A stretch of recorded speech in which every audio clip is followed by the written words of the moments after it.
Welcome back to the Wide Awake Media podcast.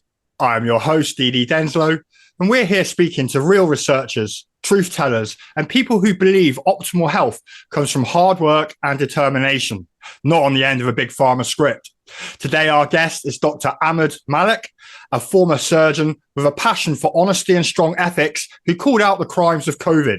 Inspired by his father's passing in 2018, he embarked on a journey towards better health and fitness, discovering vital insights often overlooked in conventional medical training, which he now shares through his podcast.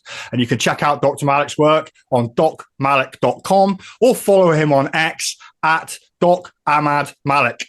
I'm delighted to have you on the Wide Awake Media podcast, Dr. Malik. How are you, sir? I'm really, really good. I think you made a mistake. I think you got the wrong doctor. I trust the science, and I love vaccines and big pharma, by the way. Okay. I think there's a pill for every ill. Right. Really? Do you really believe that? Sorry, mate, I'm winding you up. I hope so. So I was like, oh, shit. We're going to have to start again. Dude, the look on your face. That's good. I'll get the Wide Awake Media team to specially edit that bit for a clip on Twitter. Please, the look on your face.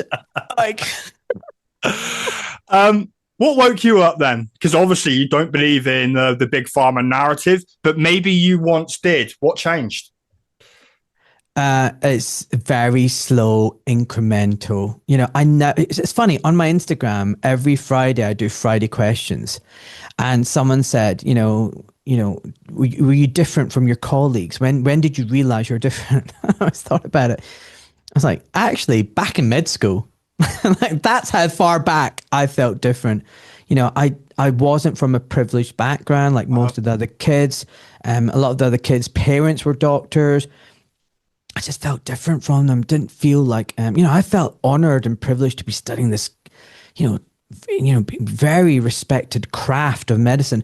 And they all wanted to get pissed every night and just mess around and joke over the, anatomy dissection table. And it was all sexual innuendos and dick jokes. And that just wasn't me.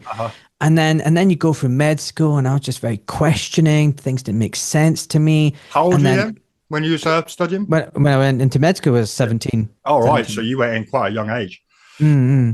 And then as a junior doctor, everyone around me, I just thought very infantile, I just didn't like the surgeons. They were just not like me. I just wasn't one of them. I could tell, they're all the kind of people that went off and played golf. Their parents were probably all Freemasons. It was just, I felt different. And I didn't ever fit in. That's the honest truth. And even then, when I became an orthopedic consultant and a surgeon, I'd go to these meetings. I didn't feel like I had anything in common with them. And I had very few friends who were doctors. I just didn't really like them. Didn't want to hang out with them. Didn't have much in common with them. And then I left the NHS because I found that it was a cult that it was. It wasn't really what I thought it was meant to be about. And then I went full-time private. So I've always been on the fringe. I've always been different, thought differently. And then when I discovered what it meant to be truly healthy and reversed my own diabetes and high blood pressure and fatty liver and got my testosterone up through nothing that I'd learned through med school. In fact, the complete opposite. I was like, man, what is this? What is going on here? And then COVID hit. Like the cherry on the cake. Yep. So it's all very slow, very gradual, and when I went to university and became a doctor, it wasn't like my identity. People hold on to that. I am a doctor.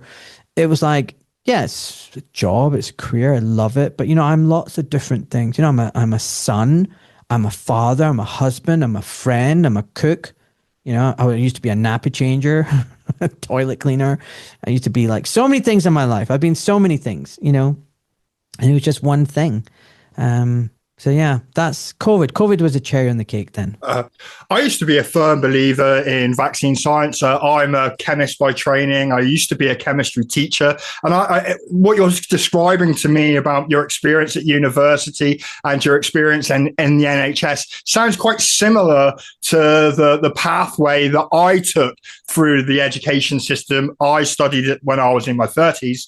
And then I became a chemistry teacher. And I realized very soon, and this was my waking up, how not only corrupt was the education system, but a lot of the science that I was taught. And I used to believe vaccines were the epitome of science, the epitome of medicine.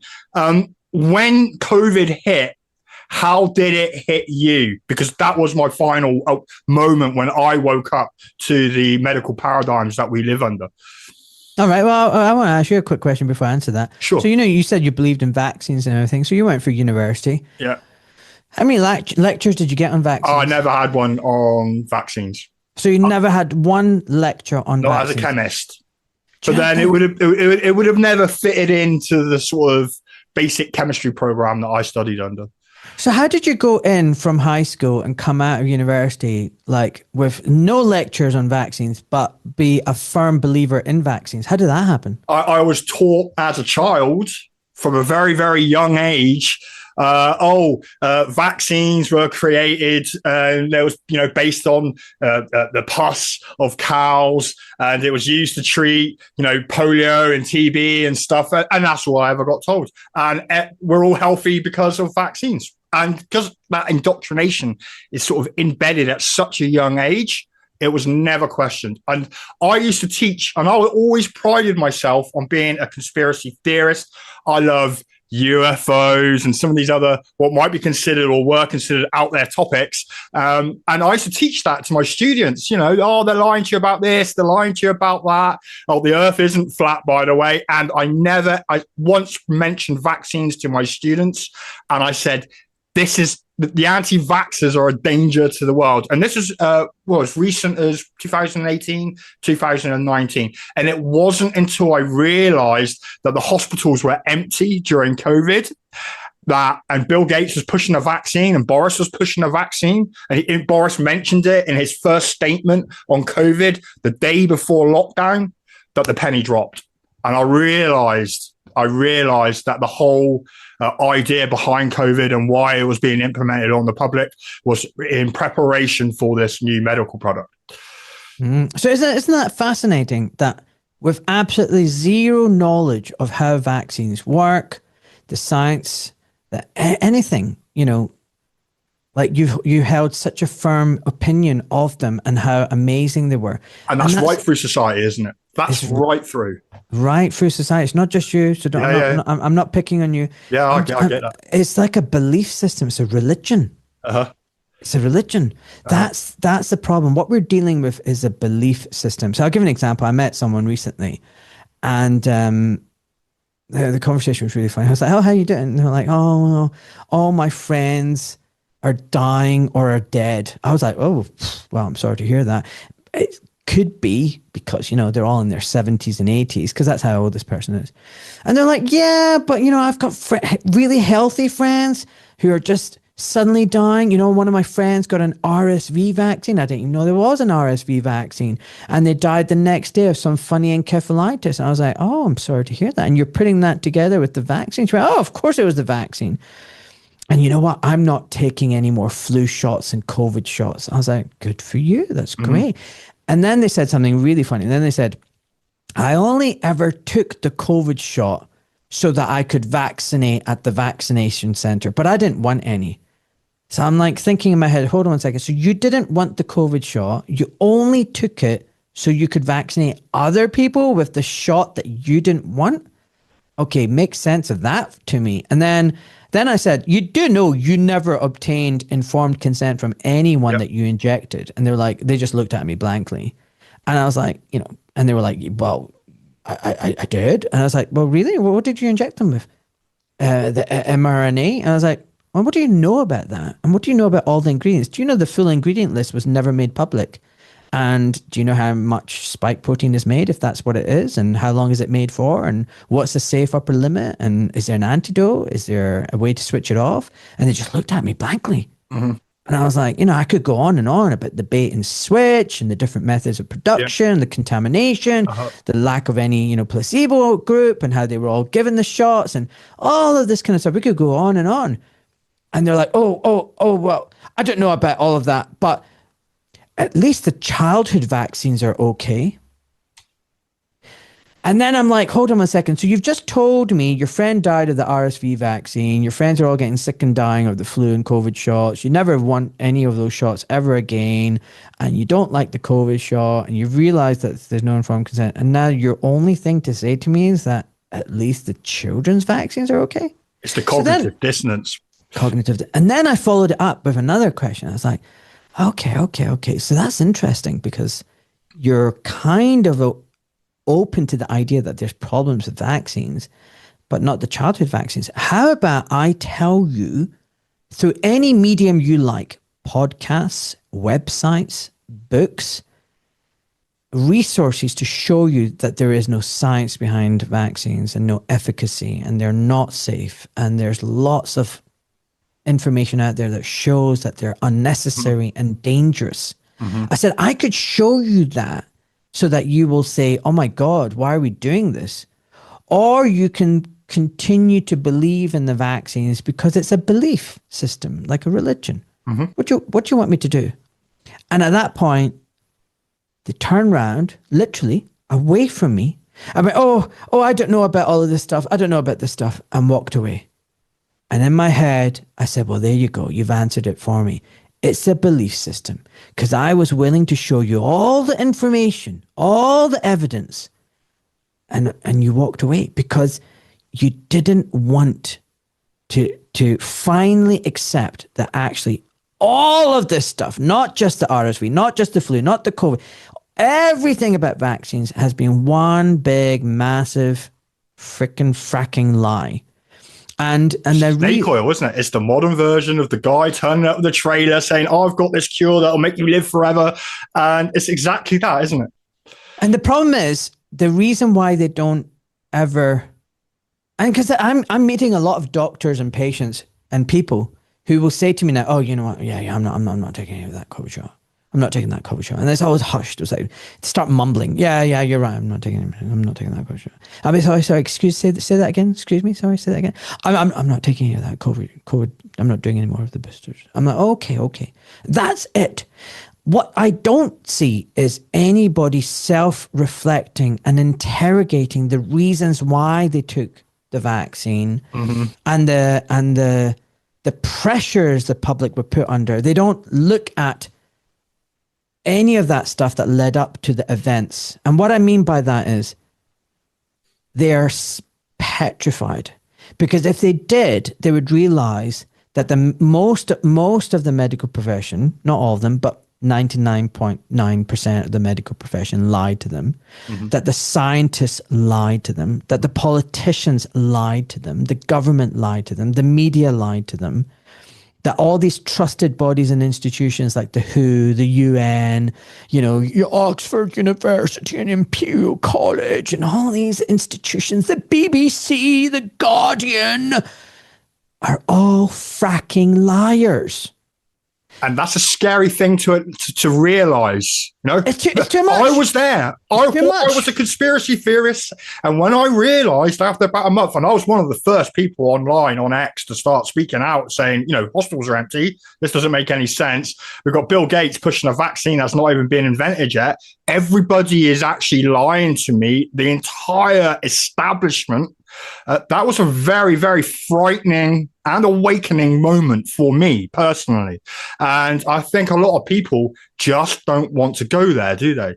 They don't, because what it does, potentially, it will shatter your world view.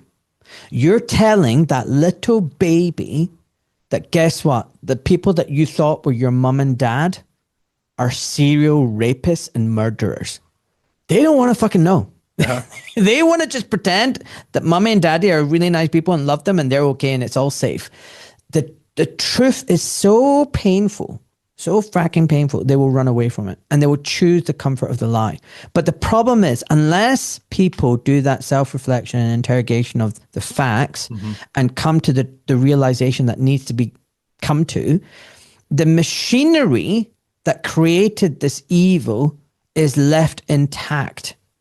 And the decision making will remain the same for that person next time round. So the next time round that the machinery creates the lies and the pressures and everything, they'll just line up, and even though they're saying now they're not going to take the shot, they will do everything exactly the same next time. And that's why we need to put the mirror up and keep talking about this and hammer it in. And there is that cognitive dissonance. And the problem is most people are too soft.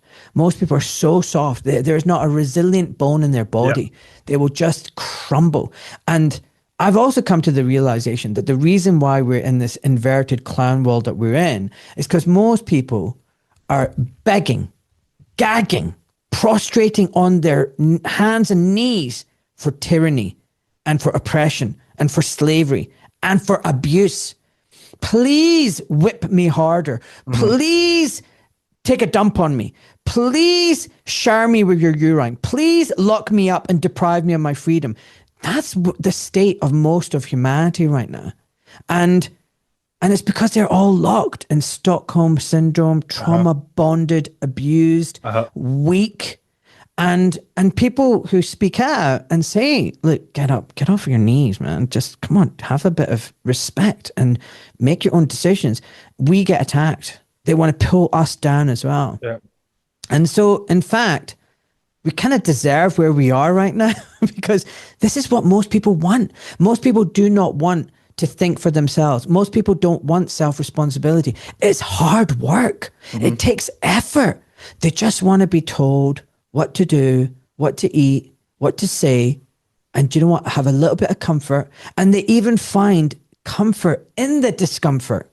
It's the unknown that they find absolutely terrifying. It's the fact that they have to figure things out for themselves that they find absolutely terrifying. So they'd rather just stay in that little cell and have their 3 square meals a day, because you know what? Out there in the big world, they don't know what to expect. They don't know how to fend for themselves. And that is terrifying. That's the problem with most of humanity. And how do it, I mean, you're describing sort of the Desmet's mass formation psychosis, which we're still sort of in the midst of now from COVID. How do we break out? I mean, we can have these conversations, we can record podcasts, we can post on X and the other social media platforms. We can try and share the truth to wake people up and get people out of it. But you know, that only goes so far. How can we ensure, for example, that the establishment, the global establishment, doesn't repeat COVID again? Okay. Because they will do it again if they can. Yeah, I want to clarify something. I'm not suggesting Desmet's mass formation psychosis. That's not what I'm saying. That is actually very different, because he's blaming the population for COVID and the pandemic. He says that we were the ones that were fearful and we wanted the lockdowns. No. Slight nuance to that. Look, this was engineered, premeditated. This wasn't mistakes were made and people were fearful and it's the people that made this all happen. No, the reason why we're in this state of being abused is because we have been abused. And so the fault, Desmet, the problem with his mass formation psychosis, it kind of takes the blame off the evil few and dumps it on all of us. I'm not saying that. I'm saying there are a small group of people, maybe in their thousands, who hatched and planned all of this evil. The banker class, ultimately, the people who make money out of nothing, the people who do usury, the people who, they are the ones who buy the politicians, the policymakers, the Chatham houses. They dictate all the policies, that even the Larry Fink works for them. They are the ones who own Bill Gates, believe it or not. He's not the top dog. Yeah, and they're the ones who create the abusive system, the abuse of government. So most of humanity suffers abuse. And most of us then, therefore, are in this captive victim mindset of being in this abusive relationship. And if you've been in an abusive family, you'll know about golden child, enablers, all that kind of stuff, gaslighting. All of this happens to us on a daily basis. Yeah. Okay, so that's why most of humanity is on its knees begging for the tyranny, because they're abused. And the way to break out of this is to understand the dynamics of abuse, to understand the trauma that we've all been through, and to do the inner work to heal ourselves so that we all have self-worth, self-love, self-empowerment, self-responsibility. And we don't take the shit anymore, because you only need 2 rules in life, okay? Don't be a dick and don't take shit. That's it. And once we get in that position, we're okay. But you know what? Most people are not living authentic lives. Most people are fake as frack. True. Most people are lying to themselves every single day. I love my job. I love my boss. I love my wife or husband. I love everything about me. I love my body. No, everybody's miserable because they're all lying to themselves. They're all living inauthentic lives, and they're all trauma bonded. So the solution is everybody needs to make themselves a better version of themselves.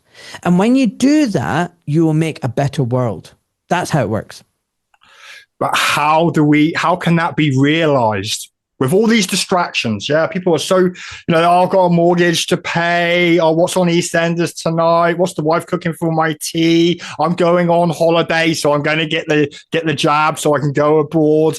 How do we break into this system and make people realize that they are in an abusive relationship with their government, with the establishment, with their doctors, whoever? How do we get them to realize that they've got to look inwards in order to save themselves and everybody else? There's a short answer and a long answer. Short answer is listen to the Doc Malik podcast. There you go. Okay. Right. And what's the long answer? The long answer is, look, at the age of 50, I've come to the realization you can't save anyone. You can't save anyone, right?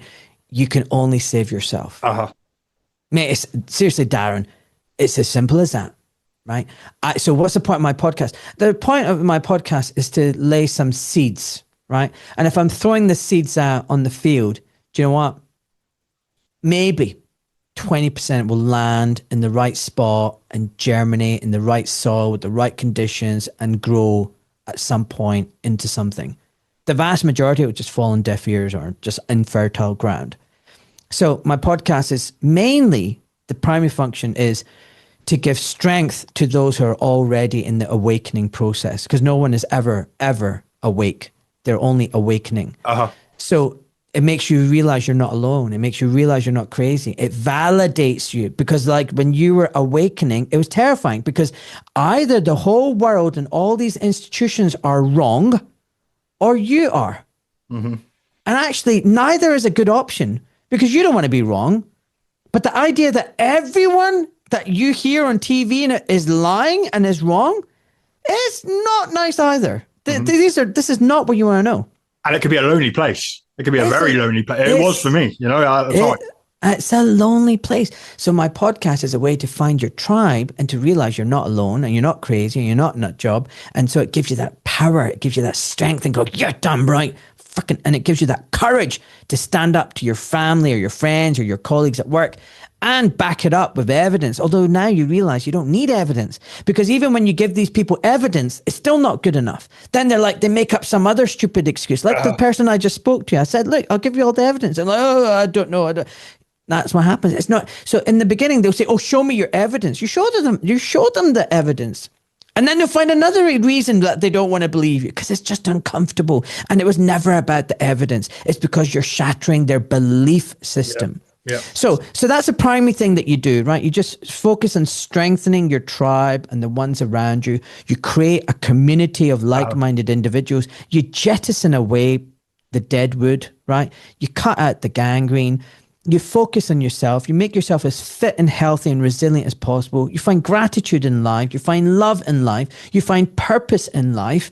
And then guess what? You are a shining beacon, a light, an example to others. And guess what? People will gravitate towards you. Oh, you look really healthy. You look really happy. What are you doing? Why are you not vaping? Why are you not drinking to smithereens, you seem quite content. What's the secret? And that's how you start laying seeds in people's minds and slowly waking them up. But you have to accept that, you're never going to get through to about 30% of the population. They're gone. Yep.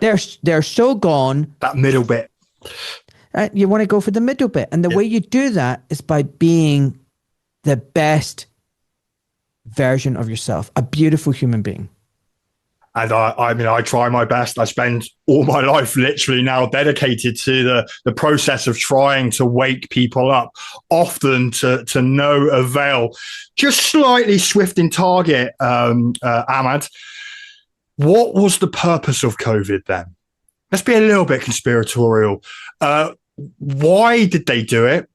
And what was the purpose in particular of the COVID vaccine? We're seeing now the detrimental effects and impacts on people's health. You've talked about elderly people who are commenting on all their friends have died. I have here exactly the same stories. But why did they do it? What was the purpose? Oh, well, I was going to do this on a podcast of my own, but I'm going to release to you a world exclusive, a leaked document that will explain everything.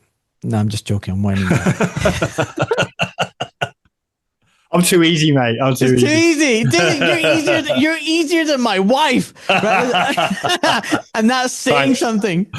Like, I don't have the evil fracking mastermind idea of what these guys were doing. I don't know. I don't read their minds. I'm not a sick frack. I'm not a psychopath or a sociopath. I don't know. But I can tell you one thing for sure, right? And I don't deal with conspiracy theories. I deal with conspiracy realities. Yep. There are always multiple gains involved, and there are multiple parties and vested interests. So, for example, when JFK was assassinated, it wasn't just one known gunman. Guess what? It was the Jewish lobby. It was the FBI. It was the military-industrial complex. It was the bankers. It was the mafia. Everyone wanted to put a knife in the back of Caesar, right? So what I'm trying to say is that's the way it is. There's multiple vested interests coming together, coalescing, and there's multiple gains for them. And so COVID, I think, was multiple things, right? If you just look at the financial system, it injected that quantitative easing, that whole thing to keep the dead zombie alive a little bit longer. Okay, this financial Ponzi scheme. So from a money point of view, it was that. It was from carrying on the theme of money. It was the biggest transfer of wealth from small and medium businesses and from the middle class to the uber rich. Okay, so your Amazons were kept open and your McDonald's, but your gym owners and your shopkeepers and all that, they were decimated. And they want small and medium businesses destroyed. Why? Because you know what? If you're independent working as a business person for yourself, you're not really beholden to anyone. I mean, you need to pay your fracking tax. But apart from that, you make your decisions. You decide when you open your shop, close it, blah, blah. When you start working for big corporations, you really are a slave, right? And that's where they've got you by the balls, tight in a vice, right? So the big businesses are working, the transfer of wealth. Then big pharma's run out of their blockbuster drugs. It's really difficult to get a big blockbuster drug out. They haven't done it for years now. It's expensive. The process, all the big pharma companies have changed. They all outsource everything. They're basically just, they're not like they used to be, where they did the R&D, the trials, the manufacturing, the marketing, the distribution. No, none of that. Everything's hived off now, okay? And all of them are losing money. So now you create this new platform that costs them nothing, that will then allow them to just create drugs out of nothing, just a genetic sequence, and they make suddenly billions again, okay? For every ill. For every ill, for the things that their vaccine, so-called vaccine, even created. Have you got myocarditis? Well, have another mRNA vaccine for myocarditis. I mean, you couldn't make this shit up. Yeah. It's just hilarious. And people will queue. And people will queue. So big pharma loved it. Now government loved it too, because now you've got an excuse to tighten up the restrictions and take away your liberties and your freedoms, and it's all for the greater good. So, government and these institutions love it, and then the predator class, they love it because they're pulling it all together, right? They can maybe depopulate some of us, they can kill some of us, they can maim some of us. And the best thing, it's staggered through time. So you got your early complications, your midterm complications, your late complications affecting your brain, your psychiatry, psychology, your mindset. It can cause cancers, immune systems, autoimmune conditions. So there are all these very different things spread over time. So it's very difficult to say it's the vaccine. It's so cleverly designed. So it fracks you up. And then with all this disease and illness, you can justify new mRNA interventions. You can profit from the misery and the illness. You can create infertility. And we don't like all these human beings. We want less of them. And this isn't conspiracy theory. They say it all the time. We're overpopulated. We're overpopulated. There needs to be less of us. So there's less of us, and we're sicker, and we're poorer, and they're richer for it. I mean, every which way you look, it's win, win, win, win, win. And then the final thing is, it was this mass experiment. How far can we push the population? What works? What doesn't? Who's resistant? How do we deal with them? Let's get censorship in. It normalized so much tyranny, hardwired it into us that we've just accepted it for the next round and the next round. So listen, do you see how there's multiple gains from this? Yeah. It wasn't just one thing. But like I said, I'm not an evil mastermind. I don't know. I can't think like them. But that if I was an evil mastermind, this is what I would think. Mm-hmm. So we've moved on a bit from the insanity of COVID. For some, it's just a distant memory, completely forgotten, because many of the average people on this planet only have a memory span of a few weeks. One of the things that they did do in COVID, though, was lay down the infrastructure. At the time, it was for vaccine passports. Now we see that there is a push on digital ID. I recently attended the protest in London. I think you spoke on that protest with David Icke and Curtin, etc.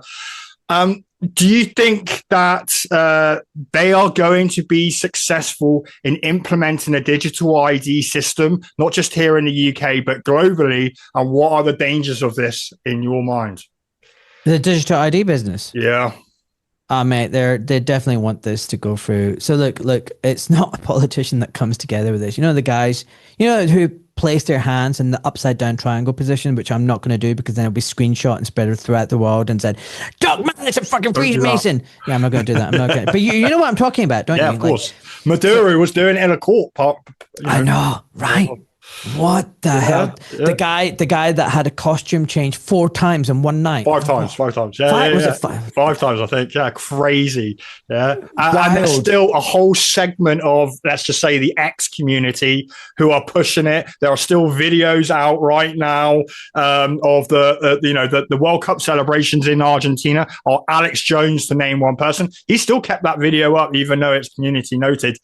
Yeah, insane. It's the upside down, or the all-seeing eye. You can't do that. You just did that. There's already plenty of screenshots of me doing it out there already. In fact, someone wrote a whole document on controlled op during COVID, and one page was on me. And I apparently was employed by the Rothschilds to stand as an independent candidate, as an anti-agenda candidate, because I was controlled op.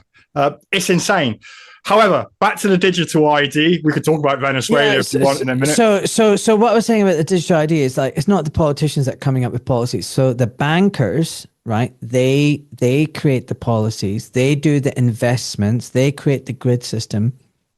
And then they tell the politicians to enact the legislation so that their investments and their policies will come to fruition. That's how it works. All these politicians are puppets. They're self-serving, narcissistic, pathetic, weak people. I mean, you just need to look at Khmer Stalin. Yeah, he talks like a robot with those really blank eyes and barely blinks. And it's like, soulless. Like, there is nothing in his eyes. And yes. I mean, it's like, what the heck? Where'd you find these freak shows? They will enact this policy. It will come through, but will it be successful or not? It's a different question, right? So it's already there. The infrastructure's all there.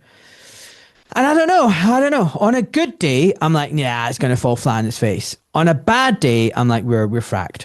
We are so badly fracked. It's unbelievable. So, the decision's already been made. I feel that this, no matter, we can protest all we like, give great speeches, inform the public. Vast majority of the public are resistant to this. They always have been in this country, at least. But we've got the younger generation coming through who are very much digitally minded and like the convenience. So I'm the same. I'm sort of 50, it's going to fail, 50%, it's going to succeed. But the decision's already been made. Yeah, but you know what? Yes and no. Like we cannot contribute to the negative energy and say, yeah, this will succeed. Like they work by manifestation. They understand the power of the mind. What you think and believe will become your physical reality. And they are very clever. They know how it works. We don't. Okay. So if we ruminate, oh, we're fucked, oh my God, they're so powerful, and then we create that reality. If you think negative thoughts, you will have negative outcomes. If you think positive thoughts, you will have positive outcomes. So I've now come to the realization that this system will fail. And I mean by that, either it will not come into full force, or if it does, it's going to crumble so quickly. Yeah. Like, because it's so artificial, it's so anti-natural, that, you know what, it requires so much energy to maintain it that it's just not sustainable. And that's the thing, you know, these guys are great at destroying things and breaking things, but they're not great at creating things.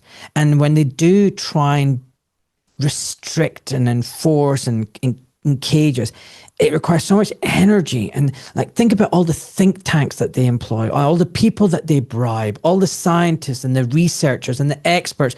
You know, they have to pay them to do their shit because no one would otherwise do it. Like, it's not natural. It's not natural to poison other people and inject them with toxic shit and to write about how amazing it is and to not talk about the truth and the reality. You have to stuff these people's pockets with money to get all this stuff done. That's the only way you can get it done. So, you know, it requires energy, time, people, you know, to carry on this shit show. And you know what? At some point, it's going to fall apart because it's all built on a house of cards. And then I think, do you know what? Sometimes we just have to go through this. Sometimes you need to go through pain so that you heal and that you get strong and you get resilient. The reality is, most of humanity at this moment in time is weak, is directionless, is spiritually dead. You have fake-ass Christians, fake-ass Muslims, fake-ass Jews, fake-ass freedom fighters, fake-ass doctors, fake-ass politicians, fake-ass scientists, fake-ass journalists. Everyone is fake-ass, right? Soft, weak, lazy, spiritually dead. Well, you know what? Maybe it's time that the whole thing collapsed and burnt to the ground. All right? Because it's not about fixing it.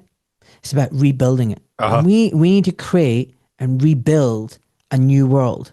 And I don't mean that in like a great reset. I was going to say that's actually their attitude, isn't it? Like, we're going to break everything and then rebuild it in our own image. And I don't mean our image as in me and you, as in the people who are at the top making the decisions.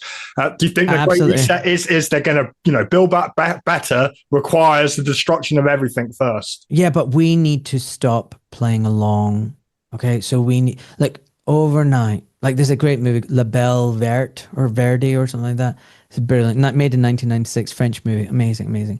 And in this scene, these guys and who live in some kind of beautiful world where they don't have any of this crap, they went, you know, we were like you guys. We were industrialized, chasing money, polluting everything, corrupt politicians. And then one day we all said, enough. And just imagine, what I want you to picture is, imagine tomorrow, right? Everybody throws their TV out on the street. Just imagine that. Everybody stops vaccinating their kids. Everybody stops consuming their crap, right? No more McDonald's, no more garbage junk food.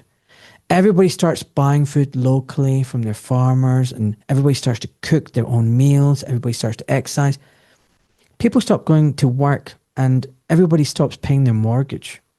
And taxes. Everybody stops paying their taxes. Yeah. Everybody stops sending their kids to school. Someone stays at home, husband or wife, doesn't matter, and starts just spending time playing with their kids and speaking to them. Everybody stops vaping and getting pissed. Everybody stops buying designer clothes. Mate, I'm just saying, fracking imagine that. One day, just one day, everybody did this. In that one day, the old world would die, and we would reclaim humanity and be able to forge something new. Just one day. One day, you just stop watching TV and social media and listening to politicians and all-encompassing strike. Yeah, just imagine how powerful that would be. Yeah. The streets littered with TVs. Nobody wants a TV anymore. Nobody wants it. Nobody wants to know. Don't give a shit. Everybody gets rid of their smartphone, social media, TikTok, blah, blah. Imagine everybody goes, I don't give a fuck about my fancy car anymore. Do you know what? I actually don't care. I don't care about any of this stuff. That's the way we get out of this. But who's willing to do it? That's the question. But are we maybe actually sort of seeing this type of attitude in the public, but we don't see it because the media institutions, both the mainstream and the alternative media now, are controlled by the enemy, and they don't allow us to see this mass non-compliance. But behind the scenes, they know it's happening. They know that their plans are faltering. The things that they're trying to do, for example, digital ID, is not being accepted by the public. And so what they might do is just wipe the board. That's why we're seeing what's happening in Venezuela. That's why we're seeing what's happening in the Middle East. That's why we're seeing what's happening in Ukraine. And ultimately, and again, I'm changing target again, they will go to war to try and wipe that slate clean, as they have done in the past. Yeah, listen, most people know something's desperately wrong. Yeah. Most people know that. Most people are not happy with the way things are. Very few people are like watching the BBC and reading The Guardian and believing every single thing and thinking everything's wonderful.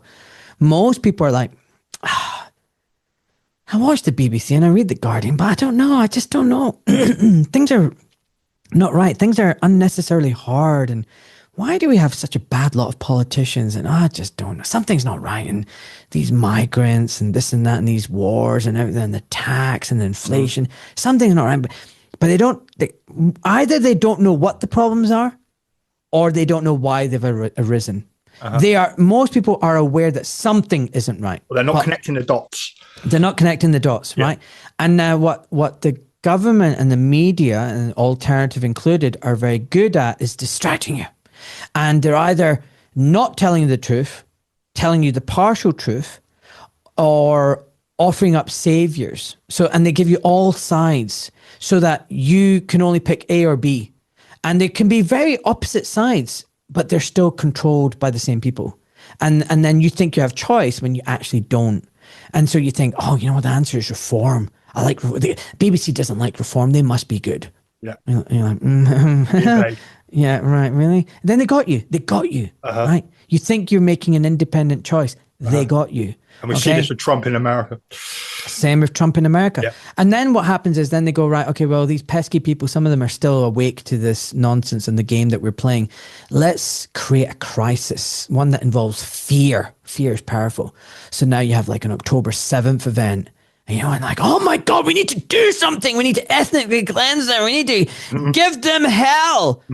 Complete psyop, false flag. So now you have a false flag here at home. You've got all these migrants in hostels. Maybe something kicks off. Now suddenly we've got a civil war on TV. You go outside and everything looks all right, but the TV shows you civil war. It must be real. Yeah. Now, oh my God, the migrants are running rampage and they've got guns, and then our guys are fighting with guns and there's people dying. You look outside, everything looks fine. But the TV. And then it's like the government says, wow, we've got everything under control now. It really kicked off in Stockport. And now we need digital ID, and everybody's like, oh, yeah. It's the patriotic thing to do. I mean, we don't want that kind of shit down my high street. And now suddenly everybody's bought into it. So they will use fear. They will use crises. They will exploit our good nature. Guess what? Don't believe the TV. Don't fall for the fear. And stay strong and hold the line. It's that permanent attempt to divide us. And I get sucked into the immigration, because you brought this up, I get sucked into the sort of immigration narrative. I see the changes in my city. However, I don't see any people getting stabbed. I don't see any violence. I don't really ever hear of it. And I sort of realize now, and this is fairly recent for me, like you said, constantly awakening. We're never actually fully awake, that the whole migrant narrative and the way it's played out on social media is just to create another enemy, create that division. For us to hate each other. Yeah, why are you talking to me? Look, I'm a freaking packy. You shouldn't have a packy on your show. I'll never use that word. Dr. Ahmed. Yeah, but I'm a brown packy. Like, why you got someone like him? Why are you promoting someone like him? He should go back home. He should remigrate. There are people who think this. There are people who will think this about me, Darren Denslow, the right winger, and I'm not a right winger. I'm actually old school left winger. There are people who will think this about me talking to you. I know there are. There are people on X going, remigrate them all. Yeah. Right? And then I'd say, like, all right, how far back does it go? Mm-hmm. So my wife, her family came over 200 years ago. They're not English. They're Dutch Jews. They converted to Christianity 100 years ago. They've even got a funny surname, Gompertz. Should we send them back home? And No. why not? And why not? Because they're not English. They're Dutch Jews. Like, why don't we send them back? Send all the Gomperts back to wherever they came from. Or is it all right because they're white? It's all right because they're white. We can keep them. And if they should send them home. What about all the Irish people? Send them back home. How about send all the English people in Ireland back to England? How about go further back? What about all the people with Viking blood in them? They're not English. What about the people with the Norman bloods? They're not. What about all the Angles and Saxons? I mean, they came from Denmark and Germany. How about we only have Britain for the real Britons? How far back are we taking this? Like, I'd really like to know. Like, my children, I was born here. My children were born here. Like, well, I would consider you English. No, dude, I was born in Scotland. All right. Dude. I can still hear actually the twang. All right, you're Scottish. Right, so like, my kids were born in England. But like, how far back do you need to go? How long do you need to have like had family here to be qualified as English or Scottish or whatever? Do you see what I'm saying? Yep. And then, then you also have to think about, well, maybe you guys shouldn't have gone and invaded and conquered like all these other countries and raped them and pillaged them and colonized them. Maybe, they might be here. And migration is a complex thing. You want migration because it brings the people who normally move, normally, I'm not talking about recently, people who move from their homes are entrepreneurial, adventurous, hardworking, like my mum and dad. Right? They came over 80 years ago and they worked their socks off. And we welcomed you. Never had a penny in benefits, employed countless people throughout their lives, paid a lot of tax and generated wealth and said to us, this is your country, be proud of this country and contribute to this country. I never supported any other freaking team anywhere else. I don't have any dual citizenship. I don't have any other passport, right? Just telling you right now, I don't say some other country first. Some people, you will ask them, so who do you believe in first? America first, Britain first, or Israel first? And they will struggle to answer that question, right? I don't have that problem. Yep. I'm not Paki first. I'm not India first. Mate, this country first. Yeah. This is my home. And we know exactly who you're talking about and the characters that you'll find on X, particularly since October the 7th, where they reared their ugly heads. Yeah, so that kind of migration Great. Small drips and drabs where the people become part of the tapestry and contribute to the culture. And this is important. They contribute to the main culture. And that main culture gradually just grows and grows and grows. What you don't do is multiculturalism, where you say, here's the native culture, but we're going to have this bit of culture here and a little bit of culture there. And that's just nonsense. I don't believe in that. I don't believe in ghettos everywhere. You have a fragmented society that way. That's a fragmented society. But the recent waves of migration, right, are not that. They are people who are desperate from war-torn countries where, guess what? We bombed them. We overthrew their leaders. And then we opened the doors and said, come here. So hold on a second. We bombed their countries like Libya, like Syria, like Yemen, like Afghanistan. And then we made their lives miserable. And then we said to them, come over, NGOs, EU, the WHO, the UN, the Soros Foundation. We bring them over here. And a lot of them are criminals. Because actually we bombed the prisons, and when we overthrew their leaders, we opened up the prisons to all these fundamentalists that actually MI6 and CIA funded and Mossad funded. So you have all these blowback things now. And then the same people that we created, the monsters, Frankenstein's monsters, now come here and they don't work and they cause problems and they can rape and pillage and God knows what else. And that's a problem, and we don't like that. And they're and they're trying to take over the thing. But the very same people who created the disasters and instability in other countries, the very same people then imported these people here in the West. The very same people who hate Christianity and the West, and are then the very same people who fund the right-wing figures, patriots, who plastic fake patriots, who then criticize this. It is evil genius. It's evil genius. We all then fight against each other, Muslim against Christian, while they rub their hands with glee.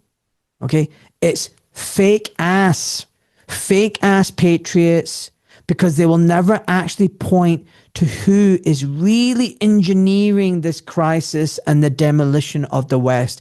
Who are the puppet masters? And they're all fake ass shit. And by the way, I'm not saying this as someone who's a Muslim. I gave that up a very, very long time ago. I just believe in God.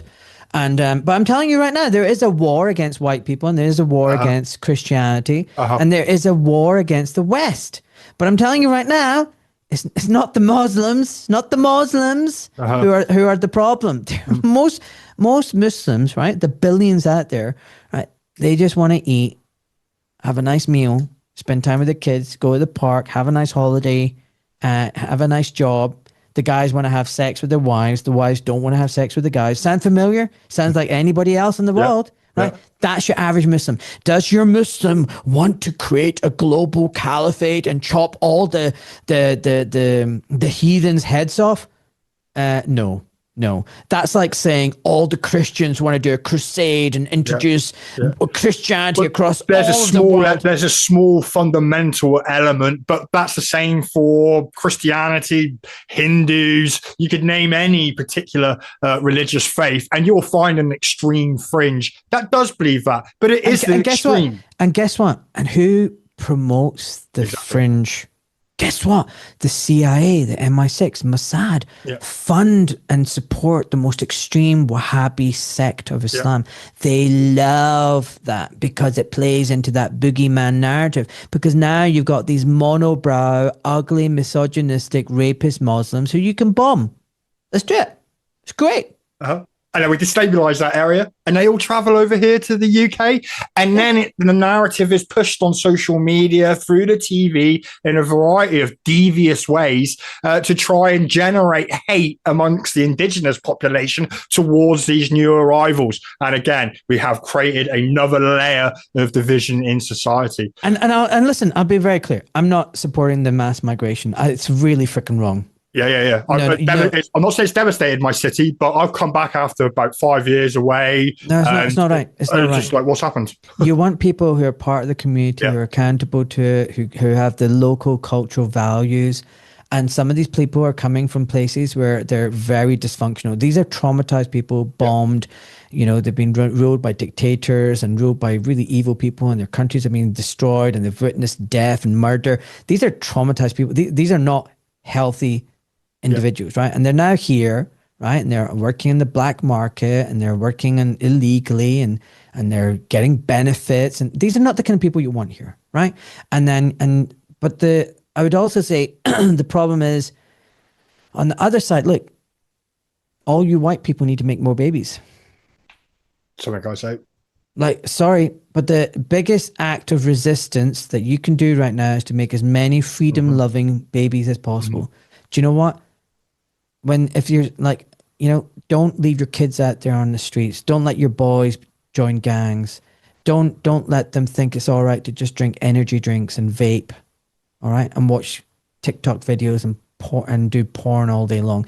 Tell your girls not to go out on their own and, get suckered in by these grooming gangs. But if they are doing that, why are they doing that? Because you know what? Mum and dad are not around for them. Because mum and dad are not there being loving parents and supportive parents. Something is wrong in these families, like where then a girl is going out and looking for love and attention and affection from some fucking creep. Okay? So you need to look inwards as well. Society's broken here. We need to make the society strong. We need to fix ourselves. Remember what I said right at the beginning? We're tying it up. So, you cannot fix this society just by stopping the migrants coming. Do you know what I'm telling you right now? You get rid of all the migrants tomorrow, you get rid of me, you're still going to have a shit ton of problems. Right? So you need to sort yourselves out, every single one. And it's not just the white people, everybody that lives in this country. You need to become a better human being. Stop trusting the government. Stop falling for the lies and the propaganda. Be the best version of yourself. Live in gratitude. Be healthy. Have wholesome, loving relationships with those around you. Build a strong, tight family, because communities are made by communities of tight families. And when you have that tight family and community, then you know what? That government can't get in there. But right now, the government is between the husband and the wife. The government is between the children and the parents. The government is every fracking where. So you need to get rid of that. Get rid of that. Build your community. Have lots of babies. Do you know what? Get rid of your fucking big, massive SUV car and your fancy holiday abroad in the Mediterranean. Do you know what? Instead of spending all those thousands of pounds, have another baby. Oh, but we can't afford, children are expensive. No, don't buy them designer gear. Cancel your Netflix subscription, your Amazon subscription. Stop going on your fancy holidays abroad. Do you know what? Have babies. There's a demographic time bomb, right? This country is going to lose so many people. And even the migrants coming in aren't going to be enough to replace the population time bomb. So, this is this is what they want. They want the population to be decimated. Because with AI and robotics, they won't need any of us. Yeah, there's a job apocalypse coming. So children are an investment in the future. So I think, making a sacrifice here or a sacrifice here for an extra child, it's just an investment in the future. And family, community, that's where we need to focus on in order to fix the problems that society faces. Absolutely. Everybody needs at least 3 kids. I mean, I've done my bit. We've got 3 kids. I've only got 1. Get on with it then. Yeah. I'm not too old yet. To have some more. Dr. Malik, it's been an absolute pleasure for you to come on the show and speak to us at the Wide Awake Media. Thanks for winding me up a couple of times during the show. I've never heard a doctor swear so much either. So, but I'll leave that to Wide Awake Media to do the editing. And it's been a great pleasure talking to you. Everybody that has listened, thank you very much. Please tune in, and whatever you do, stay awake.